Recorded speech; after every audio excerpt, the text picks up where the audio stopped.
प्यारे साथियों, आप सभी का स्वागत है प्रार्थना एजुकेशन में। मैं सुजीत कुमार। आज हम लोग अल्टरनेटर में नेक्स्ट क्लास स्टार्ट कर रहे हैं। हम लोग बाइंडिंग पढ़ रहे थे और बाइंडिंग में हम लोग बहुत सारे क्वेश्चन को किए, छोटा छोटा कॉन्सेप्ट सीखे। आज कुछ और क्वेश्चन है। अभी शॉर्ट पेज बाइंडिंग ही हम लोग पढ़े हैं और उसमें जो फार्मूला आया था उस फार्मूला को याद रखना और उससे रिलेटेड जो प्रश्न था उसको हम बताए हैं। बहुत सारे प्रश्न को, कुछ और प्रश्न है आपके सामने रखते हैं और इन सारी चीज़ों को सीखिए। ये इम्पोर्टेंट टॉपिक है। तो आपको मालूम है कि हम लोग पढ़ क्या रहे हैं? अल्टरनेटर।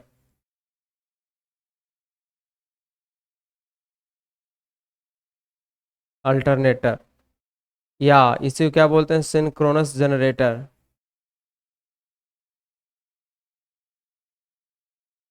सिंक्रोनस जनरेटर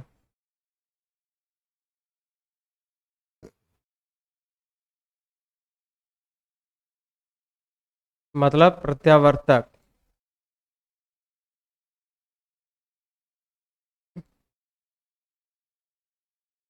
और क्या बोल सकते हैं इसको? सिंक्रोनस जनरेटर को तुल्यकालिक।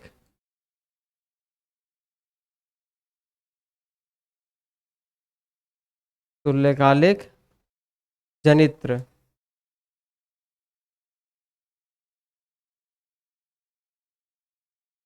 है ना। इसी में हम लोग देखे थे क्या, कुछ फार्मूला हम लोग पढ़े थे। थोड़ा सा रिवीजन कर लेंगे। वाइंडिंग फार्मूला, वाइंडिंग फार्मूला यानी वाइंडिंग का जो सूत्र यूज होता है, कौन कौन सा सूत्र यूज होता है। तो आपको मालूम है कि सबसे पहला फार्मूला ये याद रखना है हार्मोनिक को एलिमिनेट करने के लिए। टू एलिमिनेट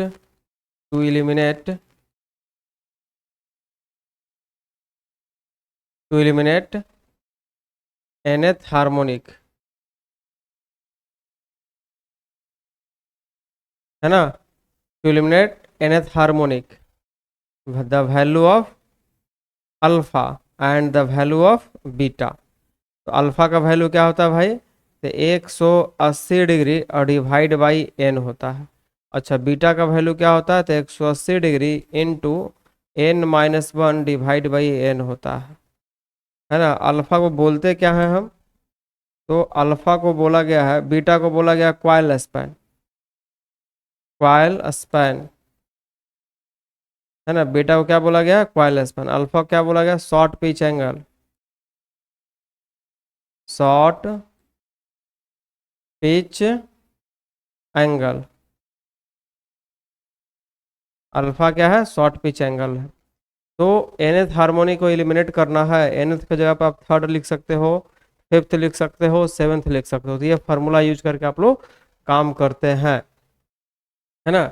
कुछ और फार्मूला इसमें हम लोग जरा देख लें, क्या कुछ और फार्मूला आता था। फिर दूसरा फार्मूला इसमें हम लोग ये सीखे कि ये जो दोनों एंगल था, अल्फा को और बीटा को यदि हम लोग एडिशन करते हैं तो 180 डिग्री होता है। एक फार्मूला ये भी देख चुके हैं हम लोग। क्या हो जाता है? 180, है ना। उसके बाद आप लोग क्या सीखे? उसके बाद ये सीखे स्लॉट एंगल। स्लॉट एंगल जिसको हम लोग गामा से डिनोट करते हैं, ये क्या होता है? ये होता है formula 180 degree divide by slot पर पोल। इसको और लिख सकते हो 180 इंटू पी और डिवाइड बाई एस, है ना। आप यहाँ पर लिख लेना पी क्या है, तो लिख लेना कि नंबर ऑफ पोल है, और एस क्या है? तब नंबर ऑफ स्लॉट है। स्लॉट्स, ढेर सारे स्लॉट्स हो सकते हैं, है ना। तो ये चीज सीखे। अच्छा, दूसरा चीज क्या सीखे आप लोग? दूसरा चीज सीखे पिच फैक्टर। पिच फैक्टर, इसको हम लोग केपी से डिनोट करते हैं। क्या फार्मूला होता है? Cos alpha by two. इन्हीं फार्मूलों को हम लोग इस्तेमाल कर करके अभी तक अभी तक हम लोग बना रहे थे, है ना। इसी फार्मूलों को हम लोग यूज कर करके अभी तक बना रहे थे सारे प्रॉब्लम को, है ना। यही चीज इतना पूछता है जो अभी तक हम लोग सीखे हैं, और विशेष इसमें कुछ नहीं सीखना था। आप लोग बहुत अच्छे तरीके से इसको सीख चुके हैं, और इसी से रिलेटेड कुछ प्रश्न है जिसको हम लोग बनाएंगे, ठीक है। तो आइए कुछ प्रश्न और हम लोग रखेंगे और कॉन्सेप्ट को देखेंगे कि प्रश्न करने का तरीका क्या क्या हो सकता है। एक्चुअल तो फार्मूला यही है, लेकिन प्रश्न जो है डिफरेंट टाइप से करता है और डिफरेंट टाइप से पूछा जाता है। तो प्रश्न का नेचर और प्रश्न का बिहेवियर और प्रश्न का कॉम्बिनेशन, किसका, शब्द का, उसको समझना जरूरी है। तो आइए कुछ क्वेश्चन और लेंगे हम लोग और बनाने का प्रयास करेंगे, है ना। जिसमें आज का ये पहला क्वेश्चन, टोटल वाइंडिंग में हम लोग क्वेश्चन बना चुके हैं 5, ये छठा क्वेश्चन है। पांचवा क्वेश्चन में 4-5 क्वेश्चन सम्मिलित था, उसको भी हम लोग बनाए हैं, और हम उम्मीद करते हैं कि आप उसको अच्छे तरीके से रिवीजन कर लिए होंगे। जितना मैं क्वेश्चन बाइंडिंग का बताया हूँ, यदि इसको कवर करेंगे तो इसी टाइप में, इसी पैटर्न पे क्वेश्चन आता है, इसको अच्छा से समझ के जाइएगा तो पावर होल्डिंग का 2 क्वेश्चन आपसे बन जाएगा। तो आपके स्क्रीन पे ये क्वेश्चन है, इसको बनाइए। ये क्वेश्चन क्या बोलता है, तो देखिए ये क्वेश्चन क्या बोलता है मैं समझाता हूँ, आप प्रयास करिएगा बनाने के लिए, ठीक है। A 3 phase alternator which slot पर पोल पर फेज, चीजों को समझना है। क्या बोला कि 3 फेज अल्टरनेटर है, कितना फेज का है ये, 3 फेज का है।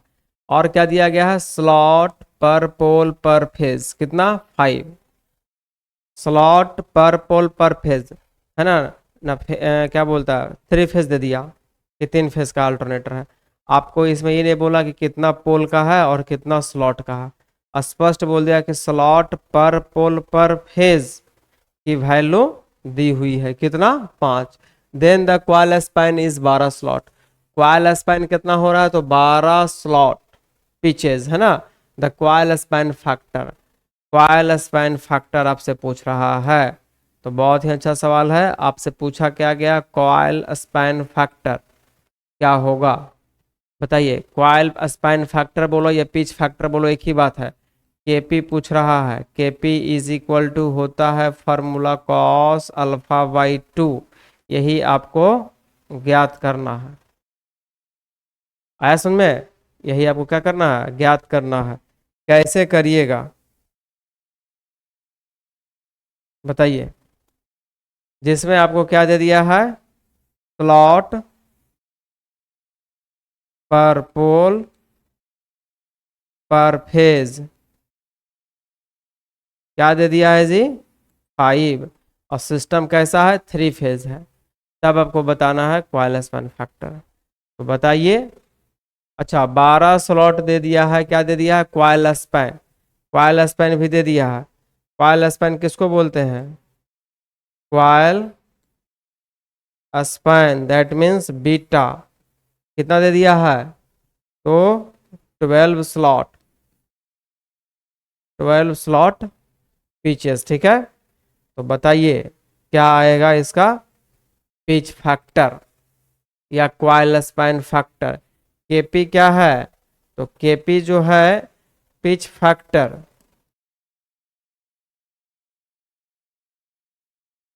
या इसको और क्या बोल सकते हैं हम लोग,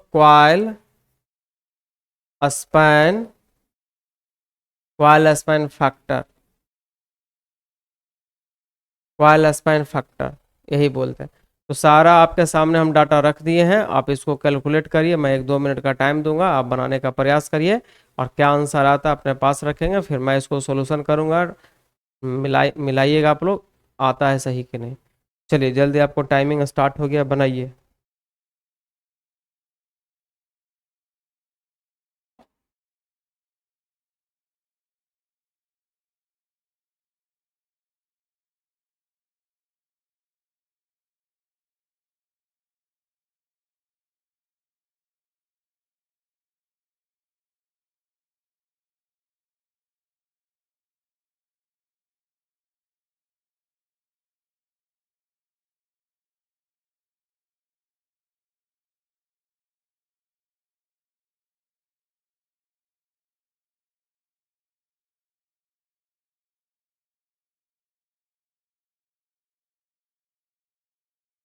चलिए बन गया होगा।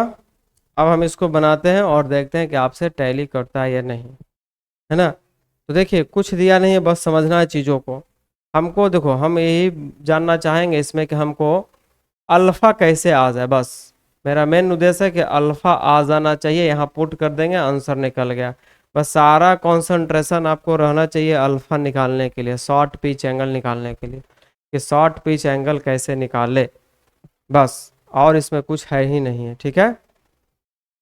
तो देखिए आपको ये मालूम है, क्या मालूम है, ये मालूम है कि अल्फा और बीटा को हम लोग ऐड करते हैं तो 180 होता है, ये बात बहुत पहले से पता है।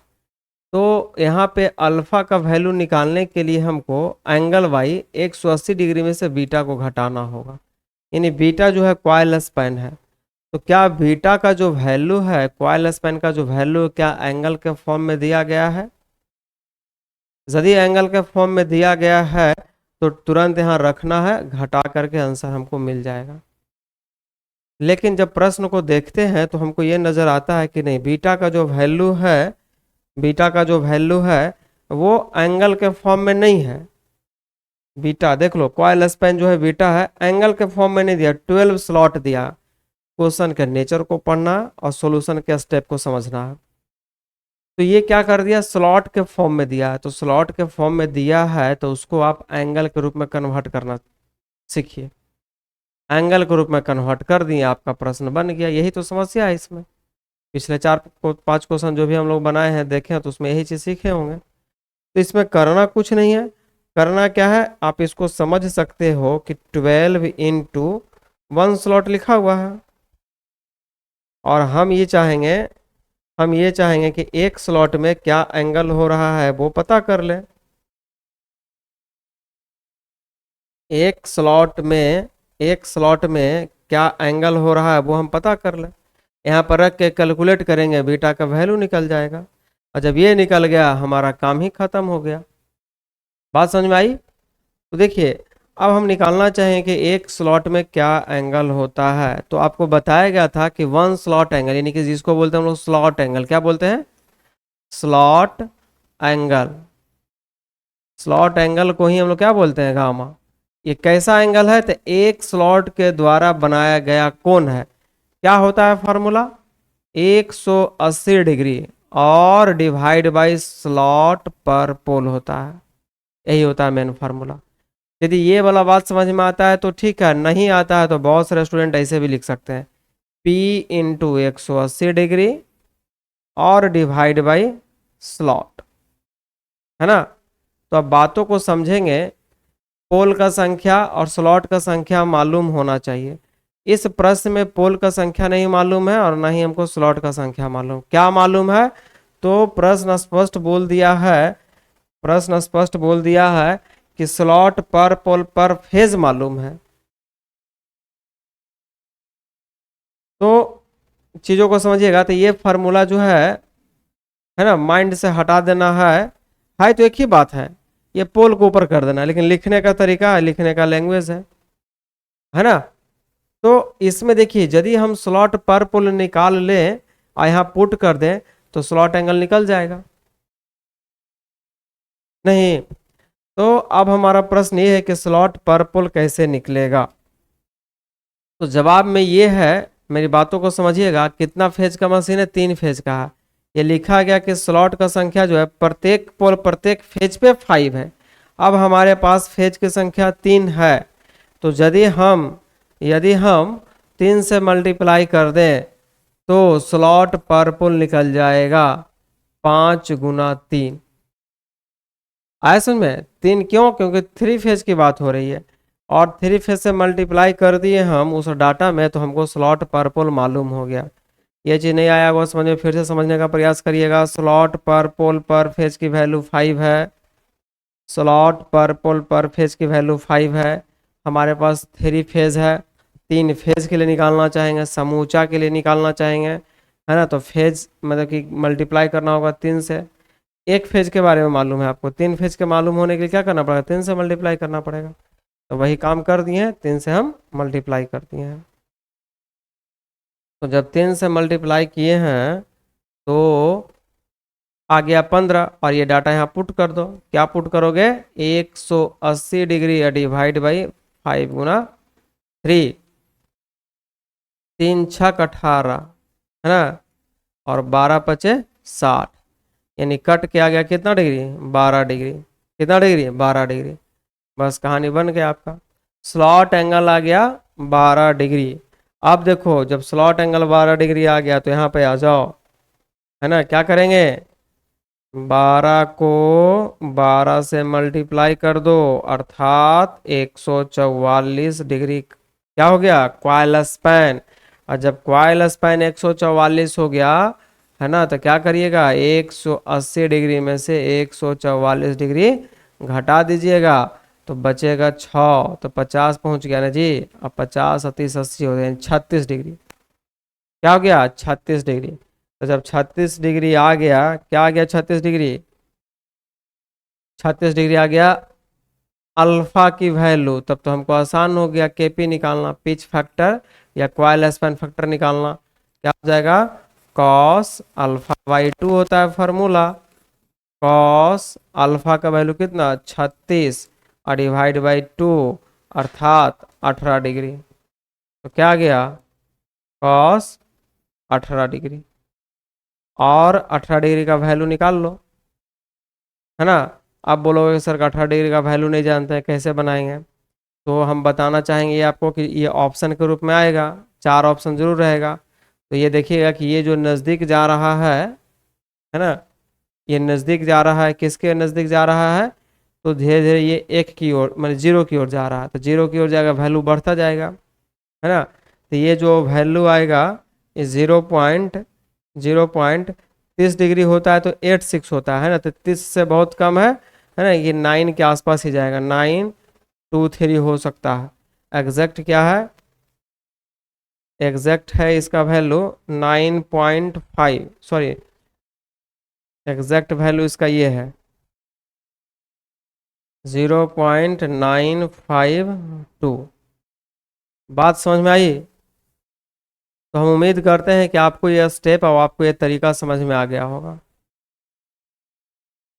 ये देखो ऑप्शन में कैसे चेक करना, मैं फिर से एक बार बता देता हूँ, है ना। यदि आपको ऑप्शन दे दिया 9.5, कहीं पर 9.8 रहेगा, 9.9 रहेगा, तो उसमें टिक नहीं मारना। वो कब होगा? इसकी वैल्यू और कम करो, 10 डिग्री, 60 डिग्री, तब एकदम तुम जीरो की ओर जा रहे हो, है ना। और तब उसका वैल्यू क्या होगा? एकदम एक के करीब होगा, 9.9, 9.8, इस तरीका से। बात समझ में आई? तो इस तरीका से ये क्वेश्चन हमारा सॉल्व हुआ। तो जल्दी से आप सभी लोग इसको नोट कर लेंगे। लीजिए यहाँ से ये क्वेश्चन था। अच्छा, ऑप्शन तो हमारा दिया हुआ है ना, देख लो 4 ऑप्शन दिया हुआ है। सॉरी, हम तो वहाँ पर देखे नहीं, हमको लगता है कि आंसर नहीं दिया, आंसर दिया गया है। तो देख लो 9.6 भी है, 9.5 भी है ना। तो यहाँ पर आपको कन्फ्यूज़न हो जाएगा कि 9.6 लगाएं कि 9.5 लगाएं, लेकिन हम यहाँ पर ऑप्शन दे दिए हैं, लेकिन वहाँ पर ऑप्शन डिफरेंट टाइप का रहेगा, याद रखिएगा। ठीक है, और थोड़ा बहुत ये करना है आपको कि जितना हम डाटा बताए हैं, इतना डाटा का कॉस का वैल्यू थोड़ा याद करके चले जाना है आपको। तो 0.95 आ गया, ठीक है। आइए अब हम लोग चलते हैं अगले प्रश्न पे। अगले प्रश्न पे चले। तो अगला प्रश्न ये है, क्या बोलता है कि three phase alternator with pole pitch 18 slot, pole pitch जो है ना कितना कर रहा है? 18 slot, and winding is short pitch by 60 degree, और वाइंडिंग जो है शॉर्ट पिच कर गया 60 डिग्री से, then the coil span is, coil span क्या होगा? बनाइए। मैं इसमें टाइमिंग देता हूँ बनाने के लिए, बनाइए।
चलिए बन गया होगा, आइए।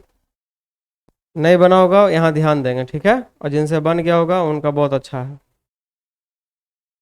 देखिए क्वेश्चन क्या बोलता है, a 3 phase alternator with pole pitch 18 slot. Pole pitch जो है कितना है, 18 स्लॉट है, याद रखना है। And the winding is short pitched by 60 degree. कितना डिग्री से शॉर्ट कर जा रहा है वो, 60 डिग्री से कर रहा है। ये थोड़ा सा क्वेश्चन का पैटर्न चेंज कर दिया गया है, लेकिन घबराना नहीं है। आपसे क्या पूछा कि कॉइल स्पैन, कॉइल स्पैन का मतलब बीटा पूछा कि बीटा क्या होगा, बीटा की वैल्यू क्या होगी। तो चीजों को समझना है, बीटा का वैल्यू पूछा जा रहा है कि कितना होगा वाट, लेकिन दिया गया है क्या, दिया गया है क्या,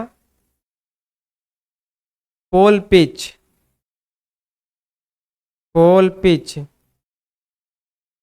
pole pitch is equal to 18 slot, 18 slot. Pole pitch का मतलब क्या होता है भैया, तो आप जानते हैं कि 180 डिग्री का ही कोण बनाता है पोल पिच।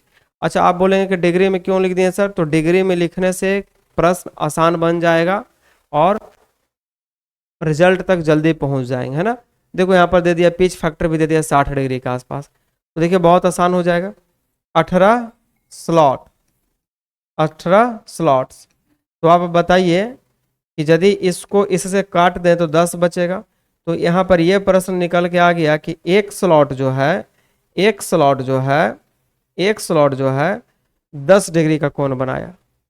इतना तो समझ में आ गया आपको, एक स्लॉट कितना डिग्री का कोण बनाया, 10 डिग्री का। अब देखिए क्या बोला कि short pitched by, short pitch किसको बोलते हैं, शॉर्ट पिच कितना डिग्री से कर गया, अल्फा कर गया शॉर्ट पिच, तो अल्फा दे दिया कितना, 60 डिग्री।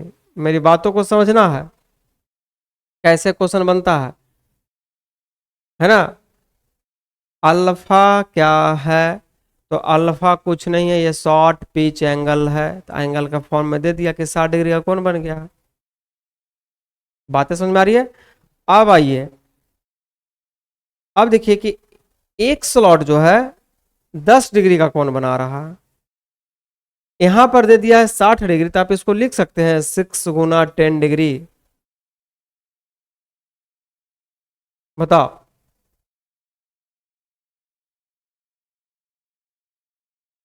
बोलिए। यहाँ पे 60 डिग्री लिखा है शॉर्ट पिच, तो हम इसको 6 गुना 10 डिग्री लिखेंगे तो कोई अपराध नहीं है। और यहाँ पर हम ये भी बात यदि बोल दें कि 6 और 10 डिग्री का मतलब एक स्लॉट, तो यानी कि हम बोल सकते हैं कि 6 स्लॉट, 6 स्लॉट, यानी शॉर्ट कितना से कर गए, 6 स्लॉट से कर गए। चीजों को समझिएगा, बहुत आसान है। डिग्री के फॉर्म में दिया गया है और आंसर हम स्लॉट के फॉर्म में लाना चाह रहे हैं, यही तो कहानी है। दो तरीका क्वेश्चन है, या तो स्लॉट में दिया गया है तो डिग्री में लाइए, या डिग्री में दिया है तो स्लॉट में लाइए, यहाँ से यहाँ आइए, यहाँ से यहाँ जाइए, बस यही समझना।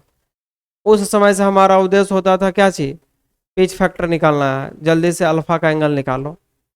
अब क्या खुद अल्फा दिया हुआ है एंगल के रूप में, लेकिन पिच फैक्टर नहीं पूछा है। पिच फैक्टर पूछा तो आसानी से बन जाता, अभी उल्टा कर दिया कि कॉइल स्पैन बता दो भाई, तो भी डिग्री में नहीं पूछ रहा है ना। डिग्री में पूछेगा तो उसका भी जवाब हम लोग दे सकते हैं, लेकिन जो सिचुएशन दिया उसका आधार पर हम लोग बोलेंगे कि अल्फा 6 स्लॉट को कवर किया, कवर किया।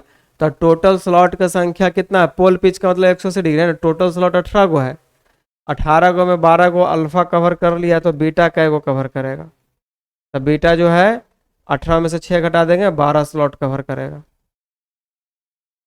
बात समझ में आई या नहीं आई बताओ। तो आंसर हो जाएगा 12 स्लॉट, आंसर क्या हो जाएगा 12 स्लॉट।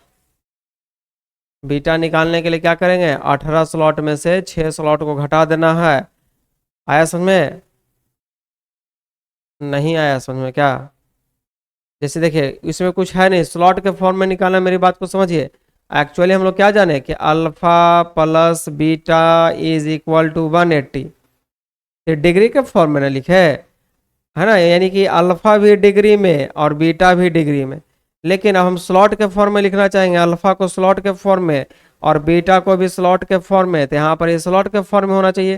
तो 18 गुना 10 डिग्री तो नहीं लिख सकते हैं, 18 स्लॉट। बोलो 18 स्लॉट, 18 स्लॉट।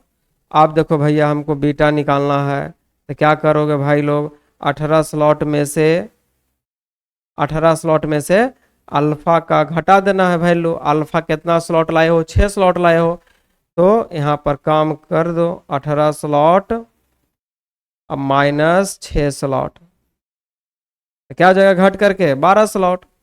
हम यहाँ पर शॉर्टेज फॉर्म में लिख दिए। घबराना नहीं है कि सर आप डिग्री समझाते हैं और कभी स्लॉट लिख देते हैं। लड़के लोग का ऐसा प्रश्न आता है और उनके मन में ये विचार भी आता है और ये कन्फ्यूज़न वाली बात भी होती है। तो जो फर्स्ट टाइम पढ़ते हैं उनको कन्फ्यूज़न रहता है, लेकिन मेरा प्रयास होता है कि आपके डाउट को, आपके कन्फ्यूज़न को दूर रखा जाए, है ना। इसीलिए तो हम है ना, तो बुक में तो सारा बात लिखा हुआ है, लेकिन डिफ़िकल्टी है खुद से समझना। हाँ, अब आप पढ़िएगा कोई कोई भी बुक कहीं का भी, तो कुछ कुछ ज़रूर समझ जाइएगा, लेकिन हम बताएंगे आपको कि जितना हम पैटर्न बता रहे हैं ये आपके लिए एनफ है। ये पढ़ने के बाद आप कोई भी बाइंडिंग का क्वेश्चन उठाइए, बनाइए, बन जाएगा। नहीं बनेगा आप हमसे संपर्क करिए। बात समझ में आई? तो ये आ गया आंसर। बीटा का वैल्यू क्या गया, बीटा का वैल्यू क्या गया, 12 स्लॉट, 12 स्लॉट्स। तो ये दूसरा टाइप का क्वेश्चन था। तो डिफरेंट टाइप के क्वेश्चन हम आपके सामने रख रहे हैं, आपके सामने डिफरेंट टाइप का क्वेश्चन हम रख रहे हैं। 3 भाग में आपको अलग अलग हम बांट दिए। पहला भाग में ये, दूसरा भाग में ये लिखना है और थर्ड भाग में यही तो समझाने के लिए लिख दिए। चलिए अब आगे चलते हैं, आगे चलते हैं और ये क्वेश्चन आपके स्क्रीन पे।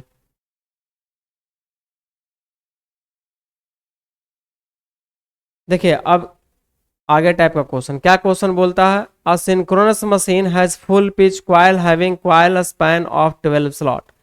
सिंक्रोनस मशीन है जी, यानी कि सिंक्रोनस जनरेटर भी हो सकता है और सिंक्रोनस मोटर भी हो सकता है। मशीन लिखने का सेंस ये होता है, ठीक है। मतलब अल्टरनेटर बोलो या सिंक्रोनस मोटर बोलो। आइए, फुल पिच क्वाइल, क्वाइल कैसा है, फुल पिच, फुल पिच बोलेंगे 180 डिग्री कवर कर रहा होगा। हैविंग क्वाइल स्पैन 12 स्लॉट, बहुत अच्छा। क्वाइल स्पैन जिसको हम लोग क्या बोलते हैं, बीटा, बेटा नहीं बोलना कोई, बीटा की वैल्यू 12 स्लॉट, 12 स्लॉट्स। आ जाओ, कहता है फॉर इलिमिनेट थर्ड हार्मोनिक। अच्छा, क्वेश्चन को घुमा रहा है, आप लोग घूमिएगा नहीं। किसको एलिमिनेट करना, थर्ड हार्मोनिक को। The coil span, coil span should be, बताओ क्वाइल स्पैन क्या होगा, यानी क्वाइल स्पैन क्या होगा बताओ, थर्ड हार्मोनिक को एलिमिनेट करने के लिए। और जबकि स्टार्टिंग में ही दे दिया है 12 स्लॉट, तो कुछ अटपटा टाइप का आपको लगेगा कि ये क्या क्वेश्चन आ गया सर, समझ में नहीं आ रहा। तो थोड़ा सा दिमाग लगाइए, एक आध मिनट का टाइमिंग लीजिए और दिमाग लगाइए और बताइए।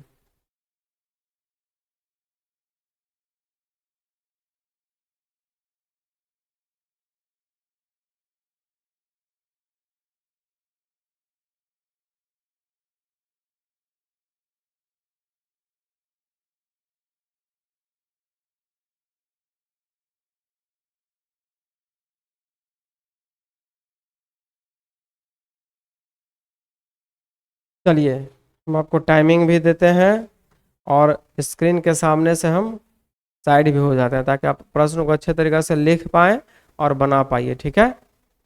अभी रिलैक्स मोड में एकदम चलते रहना है, ठीक है। आइए देखिए, तो आप यहाँ पर समझिए चीज़ों को। क्या बोला है, सिंक्रोनस मशीन है full pitch coil having coil, जब फुल पिच क्वाइल हो रहा है ना, तो उस टाइम क्वाइल स्पैन दिया 12 स्लॉट। जब फुल पिच क्वाइल हो गया, तब फुल पिच हो गया तो हम डिग्री में लिखना चाहेंगे।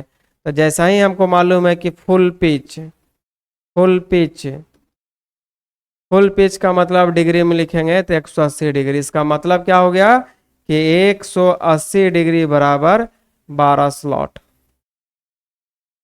आ रहा समझ में? तो एक स्लॉट में कितना एंगल बनेगा, एक स्लॉट में कितना एंगल बनेगा, तो 180 डिग्री डिवाइड बाई 12 अर्थात 15 डिग्री का एंगल बनेगा।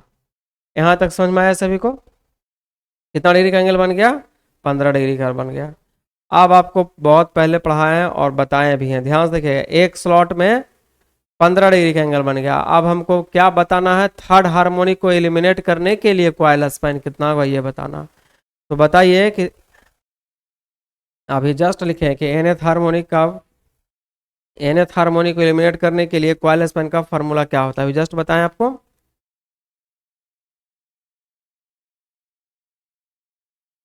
गला सूख जा रहा।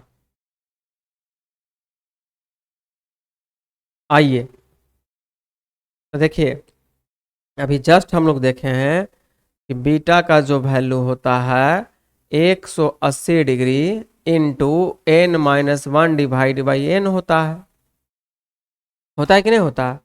तो देखिए, थर्ड हार्मोनिक को एलिमिनेट करना है तो थर्ड -1 डिवाइड बाई 3 अर्थात 180 डिग्री और 2/3, 3×6 = 18 अर्थात 120 डिग्री। आप चीज़ों को समझना है। देखो, यही चीज़ हम सिखाना चाहते हैं आपको। ये किस चीज़ में दे दिया है? डिग्री में। तो यदि ऑप्शन डिग्री में आएगा तो बिल्कुल सही लग जाएगा, लेकिन किस फॉर्म में दे रहा है आंसर? तो स्लॉट के फॉर्म में दे रहा है। किस फॉर्म में दे रहा है? स्लॉट के फॉर्म में दे रहा है। तो कितना डिग्री निकाल के लाए हो, यही चीज़ तो सीखना है। तो आप 120 डिग्री लाए हो, है ना? और स्लॉट के फॉर्म में आपको आंसर देना है। किसके फॉर्म में आंसर देना है? स्लॉट के फॉर्म में।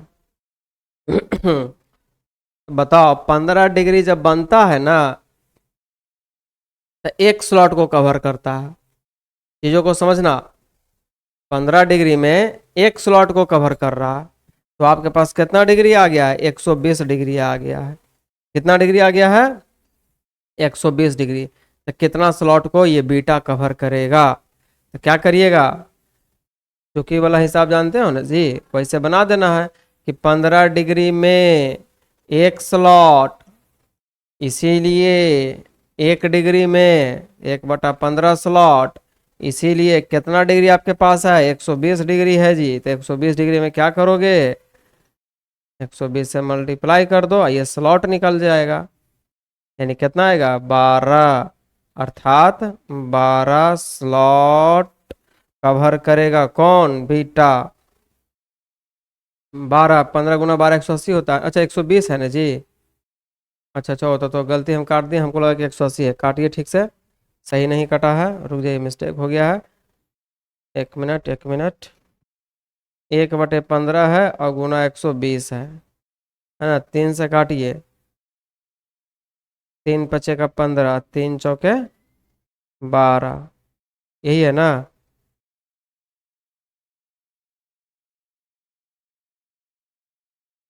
तीन से काटे हैं तो यहाँ 5 आएगा, है ना?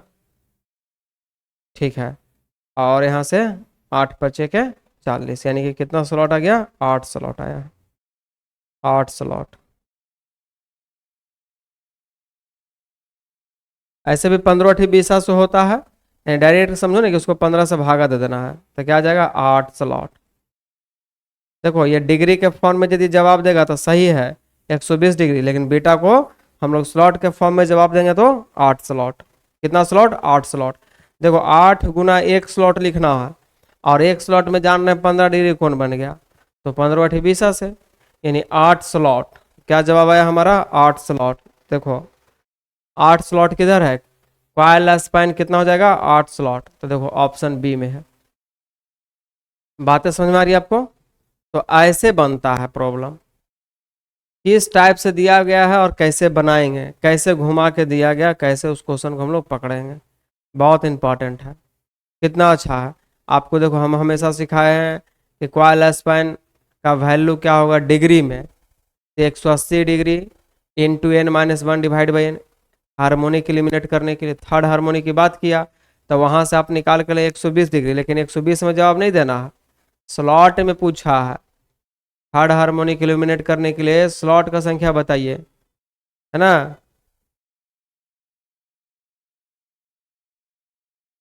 तो बातें समझ में आ गई सबको? आइए, अगला सवाल।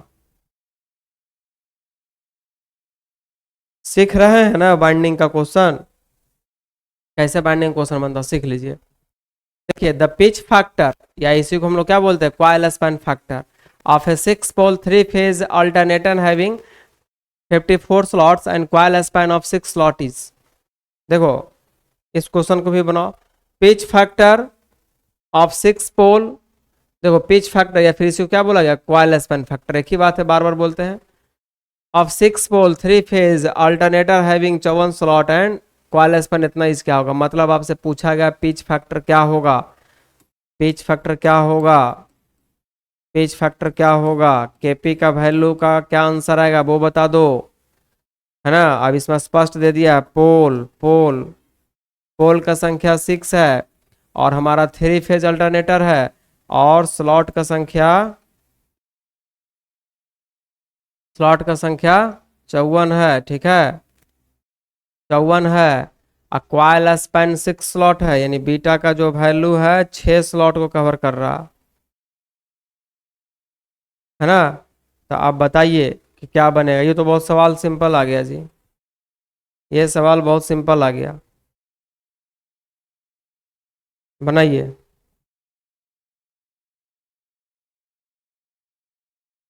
सिंपल नहीं आ गया, क्यों हम सिंपल बोल दिए, तो क्वेश्चन का पैटर्न देखे जखन ही हमको लग गया सिंपल है, इसलिए सिंपल बोले कि जैसे ही ये स्लॉट के फॉर्म में दे दिया, यहाँ पोल स्लॉट का संख्या दे दिया है, तो आपको स्लॉट एंगल आराम से निकल जाएगा। देखो इसको लिख सकते हो 6 गुना एक स्लॉट, 6 गुना एक स्लॉट, तो एक स्लॉट के थ्रू बनाए गए एंगल को हम लोग गामा बोलते हैं, इसी को बोलते हैं slot angle, slot angle gamma. क्या लिखते हैं, तो 180 डिग्री और डिवाइड बाय स्लॉट पर पोल लिखते हैं, नहीं तो स्लॉट का संख्या, सॉरी 180 डिग्री, 180 डिग्री और स्लॉट पर पोल, तो क्या आएगा स्लॉट पर पोल, देखो तो स्लॉट का संख्या पोल का संख्या दिया गया है नहीं, तो क्या हो जाएगा, यहीं पर निकाल लो कि स्लॉट पर पोल क्या होता है, स्लॉट पर पोल क्या हो जाएगा, तो स्लॉट का संख्या 54 है और पोल का संख्या 6 है ना, क्या हो जाएगा 9 छक्का 54, 9 आ गया, तो 9 से यहाँ डिवाइड कर दो, स्लॉट पर पोल से डिवाइड पड़ता है तो डिवाइड कर दिए, अर्थात 20 डिग्री, अर्थात गामा का जो वैल्यू आया 20 डिग्री, यानी एक स्लॉट 20 डिग्री को कवर कर रहा है और हमारे पास कितना स्लॉट है, 6 स्लॉट है, तो बीटा का वैल्यू क्या हो जाएगा 6 स्लॉट, बीटा का वैल्यू क्या है जी 6 स्लॉट, यानी 6 गुना 20 डिग्री अर्थात 100 120 डिग्री। अच्छा ये तो निकल गया, तब हमको ये मालूम है कि अल्फा कैसे निकलेगा, 180 डिग्री में से बीटा को घटाना पड़ता है, डिग्री में आया है, तो डिग्री में जखन ये आ गया ना आपके लिए आसान हो गया, काम क्या हो गया आसान हो गया, तो ये आ गया 60 डिग्री, अल्फा का वैल्यू 60 है, बस बन गया। क्या पूछा जी, पिच फैक्टर या कॉइल स्पैन फैक्टर केपी, इसी को बोलते हैं पिच फैक्टर, क्या होता है फॉर्मूला, तो कॉस अल्फा बाई 2 होता है, रख दो कॉस रख दो, अल्फा का वैल्यू रख दो 60 डिवाइड बाई 2, क्या हो जाएगा 30 डिग्री, अर्थात कॉस 30 का वैल्यू क्या होता है √3/2 होता है, 0.866 होता है आंसर, आंसर देखो है, अच्छा हाँ है, किसमें है जी 3rd नंबर में है, हो गया। देखो भाई इसी टाइप का प्रश्न आएगा, अब जो है शॉर्ट पिच एंगल में है ना, pitch factor coil span factor से रिलेटेड इससे ज़्यादा डीपली और इससे ज़्यादा कुछ नहीं पूछेगा, ये मेरी गारंटी है ना, ये मेरी गारंटी है कि इससे अब ज़्यादा इस टॉपिक में जो अभी हम पढ़ाए हैं, इतना घुमा फिरा के क्वेश्चन करने का तरीका, इतना टाइप से क्वेश्चन घुमा सकता है और जो आपके सामने है।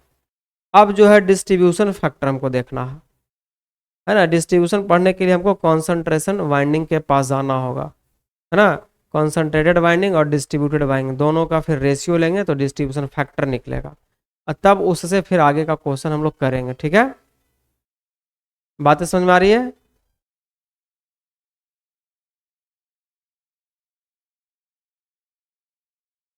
चलिए, तो ये जो था आज इतना ही क्वेश्चन को हम लोग रखेंगे। अब जो है क्वेश्चन का पैटर्न और क्वेश्चन का टाइप नहीं बचा है। ठीक है, तो मेनली हम लोग 9 प्रश्न को सॉल्व किए हैं, किस पे, सिर्फ केपी निकालने के लिए, है ना। और एक चौथा या पांचवा प्रश्न था, है ना, उसमें 5-6 प्रश्न सम्मिलित था, उसको हम एक ही में इंक्लूड कर दिया, नहीं तो संख्या हमारा 12-15 हो जाता। नहीं, तो एक ही में हम सारे प्रश्न को रखें, अलग अलग नहीं किए। यहाँ पर कुछ प्रश्न था उसको अलग अलग रखें। तो आज हम लोग यहीं तक रखेंगे।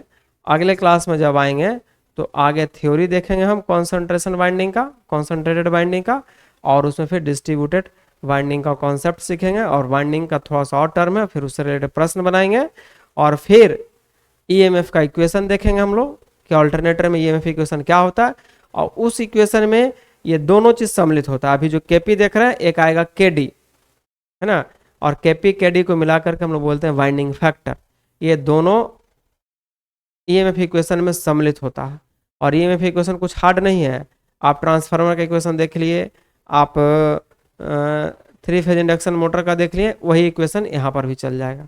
सिर्फ और सिर्फ हम उसमें मल्टीप्लाई कर देंगे वाइंडिंग फैक्टर से, और फिर उसके बाद हम लोग ईएमएफ से रिलेटेड भी प्रश्न बनाएंगे। तो बहुत सारा प्रश्न हम लोग को बनाना है। क्लास कैसा लगा, अपना फीडबैक कमेंट बॉक्स में ज़रूर देंगे। आज क्लास हम लोग यहीं पर रखते हैं, मिलते हैं अगले क्लास में। थैंक यू, जय हिंद।